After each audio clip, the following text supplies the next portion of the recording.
Hi, everybody. I'm Gwen Foster and I work at Robot Teddy.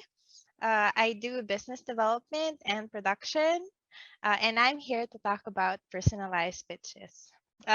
Please excuse if the dogs like start barking just because everybody's working from home. And then I also have a really upset cat named Magneton or Tonton here. So she might scream and run around. So I'm very sorry in advance. Um,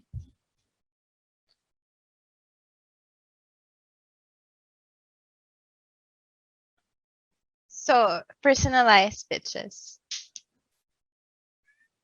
Disclaimer, just for everybody else, this is not the only way, but it's based on what has worked for us at Roboteddie and also like some of the studios that I work with, and it's worked pretty well so far. Um, just as I said, like in my introduction, my full-time work actually is with Robot Teddy and I do business development. I also help run IGDA Philippines like on my spare time. Robot Teddy is a boutique business development agency and we work with a lot of indie developers who do self-publishing. We also work with publishers and games funds. So this is why like I'm giving this talk. So here are the games that I'm currently working with. I work with Chicken Club, which is a studio that I co-own, and we're making a Filipino cooking game called Soup Pot. I'm also a business director for Robot Turtle, which is making Viewfinder, which I don't know if you've seen like on Twitter, but it's this game like with a camera, and we're in going into production in the next few months. So, just to get straight to the point, who to pitch to? These are some of the questions that I have gathered and have been proven useful when we're thinking about how to pitch. So, number one, what are you looking for in terms of support? Is it money? Is it somebody to help ship your first game? I think like this one is very specific because there's so many scenarios that like you can go to. My advice usually is pitch to platforms first and then pitch to a publisher. But if you already know which publisher you want to work with, then definitely like go with a publisher first because then they're the ones pitching to the platforms. And then the second is how much funding do you actually need? There are different funding tiers and different publishers and platforms like go into that. All of these are available to anybody. It's always just really good to ask questions and find the right people on Twitter or on LinkedIn. And then you could just ask, like, don't be afraid to get their email and then ask the questions or send them a Twitter DM. And then the most important is who is the best partner for your game. So research on what type of games get funding, like what they're looking into. For platforms, it changes, and of course, they have a wider variety. But for publishers, like some people tend to specialize on certain things because they know the market. And then, if there is a specific publisher that you want to go with, you could start looking at like their Steam page, publisher page, and try to see who are the developers they've funded and reach out to them to ask like how has the deal been.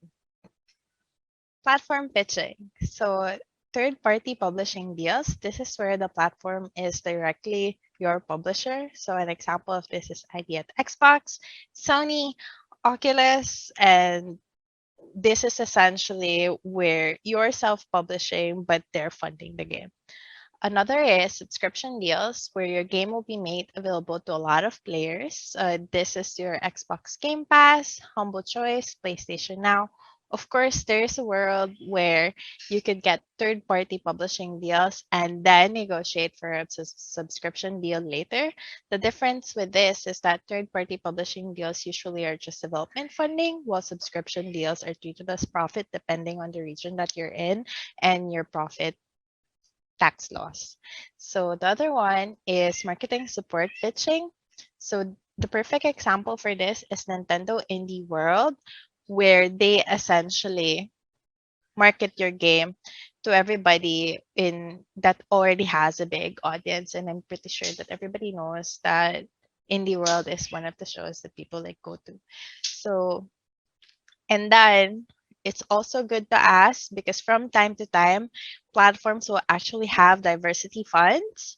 And then it depends. So usually some of them like they have an incubator program that like could help you. A good example actually is like the Oculus Game Labs, where you could foster that relationship with the platform. And then sometimes like platforms also like would have diversity like specific to certain representations in the industry, and so this is like a thing to it's good to ask because usually these aren't publicized.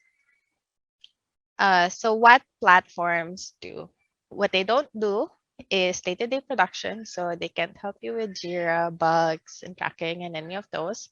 They will not advise you in hiring, localization partners, external marketing, and PR. Although sometimes, like they do have, like if you build a good enough relationship with platforms, they will suggest a porting company, like sometimes, but that comes with like a degree of relationship with the platform holders. And then of course like game development decisions and how to make your game. Some of them like would have key elements that like they would want the games in their platforms to have, or usually these are what they're called pillars. uh, but this is something that you negotiate when you're going through the deal, like after they've shown interest. um, what they actually do is store support, so advice and certification. You'll have access to their technical team. Is your game running well on the platform? So these are things that like you could ask it usually through their back portals or through email, and usually the emails are already listed in the back end once you're into the platform, so it's available for everybody. Somebody will always respond to you, and these are usually like mailing lists. So for example, like publishing at Nintendo or ID at Xbox. Funding is definitely a thing that platforms can give you. And then they usually organize a lot of showcases and big events. There's usually the ID at Xbox showcase that they do on Twitch, Nintendo's Indie World, of course, and then Future of Play for Sony. And then another thing is technical support and guidance. These are things such as like the accessibility guidelines, which is actually available for everybody. And this is something that like you could just read on and do for your game. So just as an overview, of course, there's the big three, which is Nintendo, PlayStation, and Xbox. You could also pitch to Epic Games, so they have Epic Mega Grants.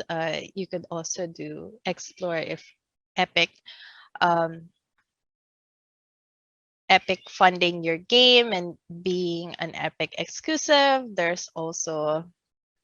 Uh, there's also the Epic giveaways, which is also like it's not a subscription deal because your game is just like zero and then it can be put to cart. So like it's also like a different deal free to do, but this is like post launch ops.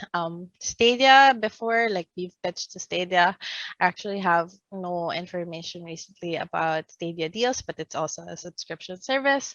Humble's monthly Humble Choice like is also, but this is post launch, and something I would advise that like would just be good for money if you already have released a game and then you need some money for your next game. Like that may be a way for you to generate revenue and fund it yourself.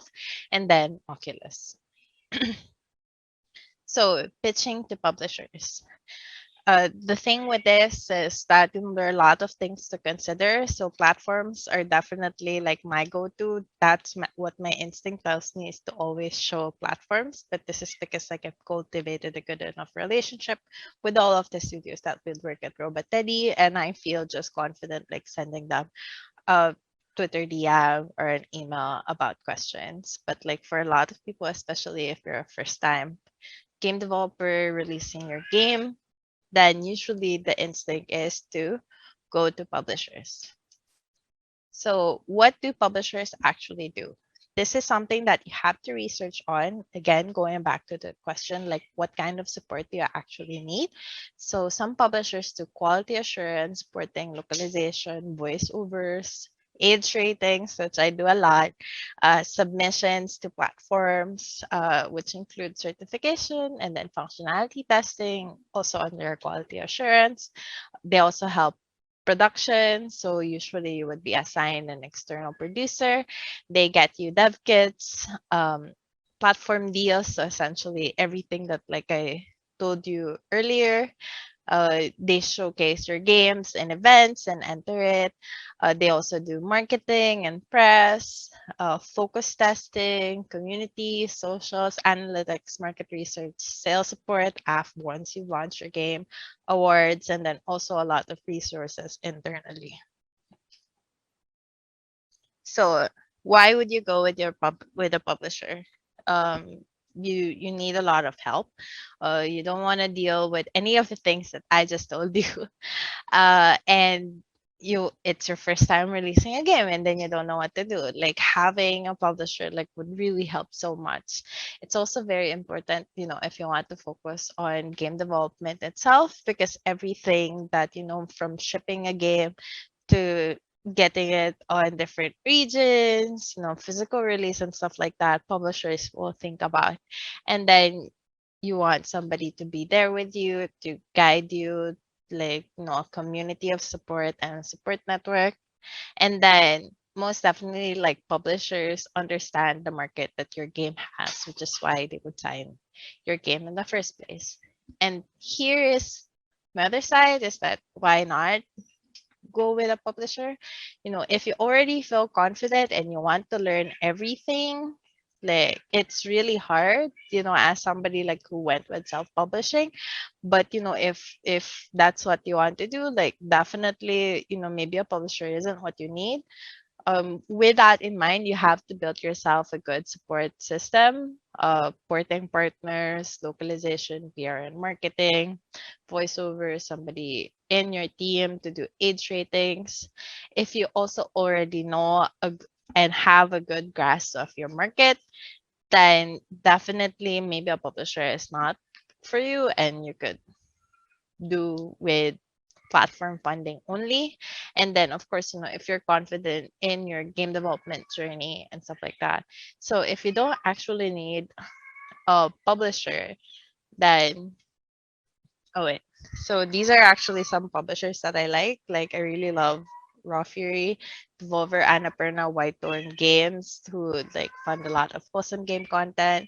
Fellow Traveler, that funds a lot of narrative games from last I checked, and then Kit Fox Games, Panic, who's done like Untitled Goose Game. They're all really good publishers that I have a good relationship, or like I've known from people that work really well. This is not saying like all the other publishers are evil. It's more of like this. I just know, like, based on secondhand information, that these people are amazing. I haven't worked with a lot of them, and some of them we've actually pitched to. So they're super great, and they have different funding tiers. So it's good to ask them what actually is the range of their funding is, and if your game is a fit for their portfolio. So if you don't actually need platform funding or publishers, then there are games fund which are more hands off. They would just fund your game, but with it comes like a sense of experience and self-determination. These are two that I have worked with. One of them I manage. So Kowloon Knights is really great. They usually fund games from 500K above. They also have a Black Games Fund, supporting Black creators. So it's just really great. And you could definitely, find them, like reach out to them on Twitter and ask them questions. Super Hot Presents is the games fund I manage. we fund like puzzle and the perfect combination of commercial and then artsy games. So that small space. So we have titles like Frog Detective, Loot River, Knuckle Sandwich, just to name a few, Teenage Blob, uh, just to give you a perspective of like what types of games that we actually do support. So making your pitch deck. This is something that has circulated Twitter and the internet, but if you haven't seen it, like this is a summary. So here are the information that you need, the team who's working on it, who you want to work on it, and have you built like a relationship? Have you chatted to those people? Um, I personally don't actually need to know which schools the people like come from. Like I would like to see the games they've worked on more than their educational background. Uh, Timeline. So have you thought about production timeline? How long it's actually gonna take you and the team or you and yourself to make the game? It's really good if you're targeting specific dates because whether you talk to a platform or whether you talk to a publisher, they're going to give you advice on which would make more sense. Especially if it's like if you're targeting that I want this game to be on Switch and on PC, like try to see like the frequency of like when those come out to give you a sense of idea if it's a Q1, Q2, Q3, or Q4 release. So quarters, like January to March, April to June, and then July to September, and so forth. So budget. This depends on the publisher, but for me, a breakdown of the budget would be super helpful. So there's high level budget, which is something that you could use with platforms. And then normally they come back in like where do you actually spend your money. So this would be the more detailed in line with timeline. And of course, like let's talk about the game, its feature. My advice usually is that one slide, one feature per slide with a GIF or an image, bullet points so that it's easy, like it's more visual and I could show that like later on. And of course, support needed. Again, like this is very important. What are you actually like looking for in a partner, whether it's the platform or whether it's a publisher, because it also shows that you have done the research, you know what they actually offer, like you've talked to a lot of people or a few people that you trust, and these are the things that like you've known that they do. And then of course a build, like do a build, playable build, especially if you're a first time developer, to show proof of concept. It doesn't have to be like 30 minutes, like as long as you capture the experience of the game itself, which I know is complicated, especially for narrative games, but you just need to show that like you can make a game. And then a video of the build, preferably with developer commentary, so that if these publishers and platforms, they get so much pitches that it would be nice like for you to have to explain, keep this like 2 to 5 minutes so that you're also not taking up a lot of their time, but it would be good for them because personally this is the first thing that like I look at. And then if I'm interested, and I like what I see, it doesn't have to be visually stunning, but if I like it, then I play the build and then see if I like it for myself. So how to pitch? This is the structure.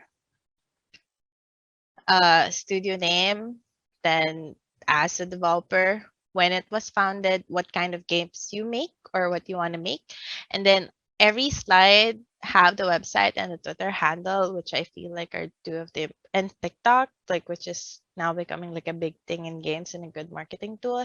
If you have those social set up, like you're already one step ahead. This is the team slide. So person designation, what are they gonna do for the game itself? They don't necessarily have to be full time. Like you could have, a lot of partners, which is also like another team. Like if you're working with on a bigger game, and which ones, like it's good to ask for the rates because that will be reflected like in the funding itself also. Game title, usually like my slides like this is the key art, and then I put like a short description here, but actually not too much. So for example, for Loot River, we put in Diablo meets Tetris as the short description, and then we put in like a really nice like gif of the combat itself. This is the feature slide. So again, the gray space, that's usually the image, and then I put like a corner for gifs, concept art, and stuff like that. Then I talk about the features. So what type of game is it, how it leads to the game, and then the breakdown of the feature. So for example, if I put like combat in the put feature here section, the breakdown like would be you could play both in real time or you could play turn based depending on your play style. Um, how many levels, like narrative, characters, weapons, and stuff like that. So this is up to you. Like this is where I spend the most time and give them as much information as possible without it being too overwhelming for whoever is gonna have access to the deck. And then of course, marketing plan, like what actually are your plans in mind? Do you already have trailers? What conference and trade shows you want to target? These are really good because even if you're doing this like to a publisher, like you would want to like put in, here I don't want to go to Tokyo Game Show or I want to do like a GDC talk, because then you're letting people know that these are the events that you want your game to be part of. So there's also like, you want to like do the game awards or um Xbox ID at Xbox like Twitch showcase. So this are or E3 like or Day of the Devs, like these are good so that whoever you're pitching to like would know these are the things that like you would prioritize. Also, it's good to have a breakdown of community building and PR and marketing, because there are some studios that actually have those in-house. So how much of that relationship, like do you want to be involved or do you want the publisher to be involved, or who are your partners that you're working with? Production timeline. So I usually do mine's quarterly, but some people like do it monthly, and like just a breakdown of the features that you're targeting, just so that whoever you're showcasing this to, like they would understand how much of the game like would be complete at a certain point. And of course, like breakdown, like game development, burn rate per month, like under that, just so that if you're a publisher and you're doing monthly payments or milestone payments, like you can come to agreement like once you're about to sign a deal, how much like they would give you per month. And then here are your expectations for music and sound site localization. If you're working with a publisher, then how many languages you want it to be localized into, how many words do you expect your game to have. So essentially, like for platforms like this is super useful, but if you're working with a publisher, you could definitely like remove a couple of these rows, because this is the certain expectation that you're bringing into that. Here are actually the things that like we'd want your help with. And then it's also really nice if you show like how much value do you actually assign to your work. So studios, friends, so people who've helped you in the game, whether it's what's equity, if you're none of you is getting paid, how much value you assign to your work. And then of course like you. So like if you already have a studio money investing to you, or like you have some money, like it's good to have that broken down, just so that your partners would also know that you're not just in, like you've given it time that of course has value in money. Questions like are good. So why are we making this? What happens after release? Post DLC plans and stuff like that. Expectations for this title. And this one, the game card is very important. So in the space below, the white space below, have all the gifts or the concept art, like that would be super good. This is something that it's just they could publishers or platform could just grab, and it has all the information about your game. So studios team games experience or your experience in making games, you could put like GIFs of the prototypes that you've made or previous projects that you've worked with. And then the looking for slide. So development funding, store support, marketing, essentially anything you expect your partner to have to bring in. Uh, I always like to, do thank you, contact, email, always do personalized emails. So no info at studio name. It's better if it's your name and then at game or at studio name, just so that you have that personal. You're showing that like you're a person to have ever you're pitching rather than it being bleak. Um, put everything like in a Dropbox. These are essentially all the other things that might be needed. Gameplay trailer, pitch deck, so this one. Put them also like in a Google Drive that's just easy to access. Market comparison report, how to play the game, for instructions, game manuals, budget spreadsheets, or your Google sheet that's more detailed, and then a game design document. So put them all like in one place. I normally have a master pitch deck, which I send, which I don't send, and then I make copies of it. So I do like pitch to Xbox, pitch to PlayStation, pitch to Stadia, and then I have those like in separate folders. So that's the one I send in the email, and then all the other things are just like links to this one folder that doesn't include the pitch deck.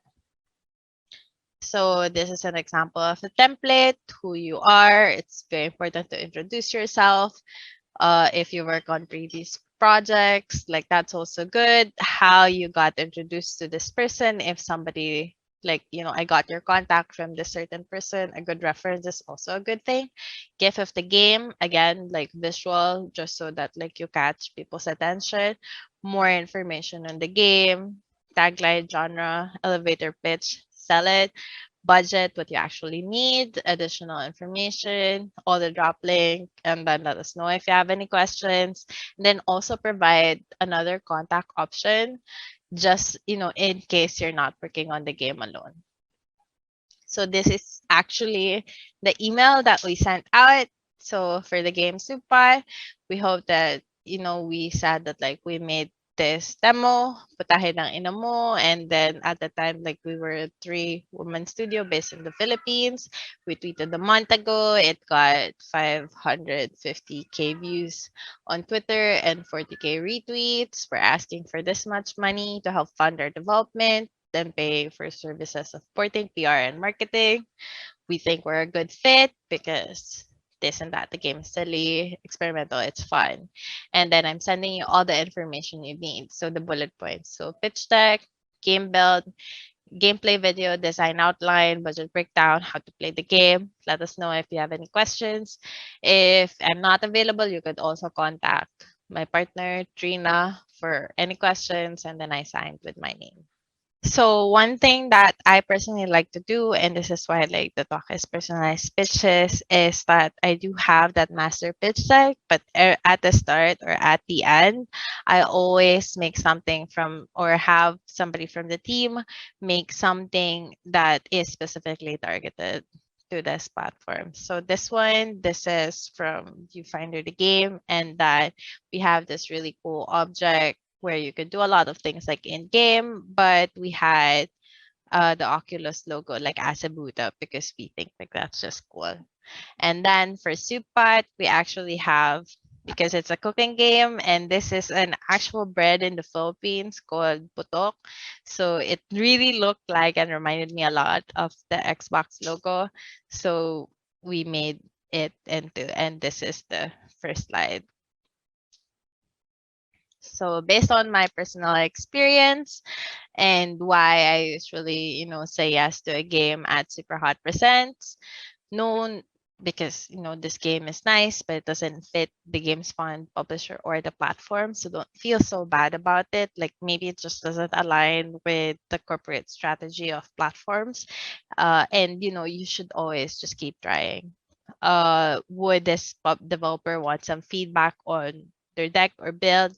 I've always just found it easier to ask this And do they want advice? Budget's not within the range. They need a publisher or not us, because again, I work at like Super Hot Percents, a games fund, and then I don't like the game. It's not a fit. Yes is that it fits the games fund or publisher I work with, and then yeah. So unsolicited advice, post on social media to get to, gauge your market and see if other people are interested in the game. Also post like on Reddit, like hashtag screenshot Saturdays still works. Check the publisher or the games fund's website. Check also the slate for platforms and what games they've recently funded or like showcase. List down games similar to yours and check who the publishers are. Send me an email or DM me on Twitter. Get a pitch deck review from me, depending on my time and availability. Like I usually offer this to people. And always be kind to everybody. I've had certain people demand my time, and it's just not cool because like I do try to help like when I can.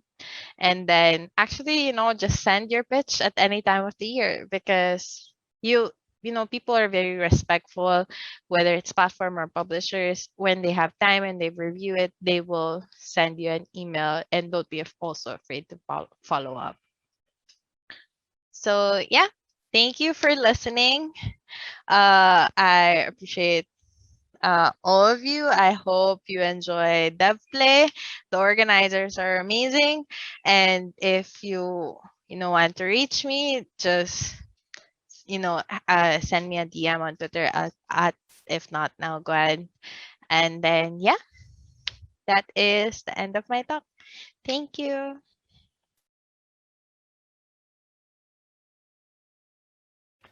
Hello, we are live with Gwen.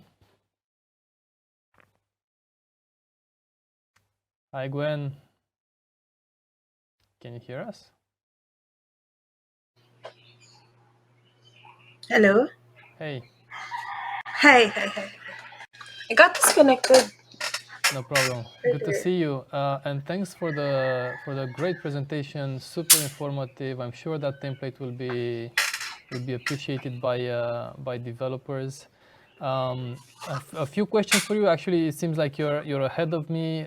You already answered them on the Pine On the back. chat. If you Yeah. don't mind answering them here as well, and then I have Yes. one other question. Okay. So the first question is, what do you feel about pitching digitally versus pitching face to face? The thing is that for face to face pitching, especially now that you have physical events coming back, like definitely yes, like do it because you have access to somebody's body language. You could know like their vibe and stuff, but the thing is like digital pitches will always be there. As I said, like in my presentation, pitch at any time of the year. The main difference is that for physical you could have more of the human connection, but it doesn't really change. With digital pitching you can still have that, and you can set it at both you and their convenience. So I think they're both okay. It just depends on like your personal preference. Cool. And the other one about KPIs.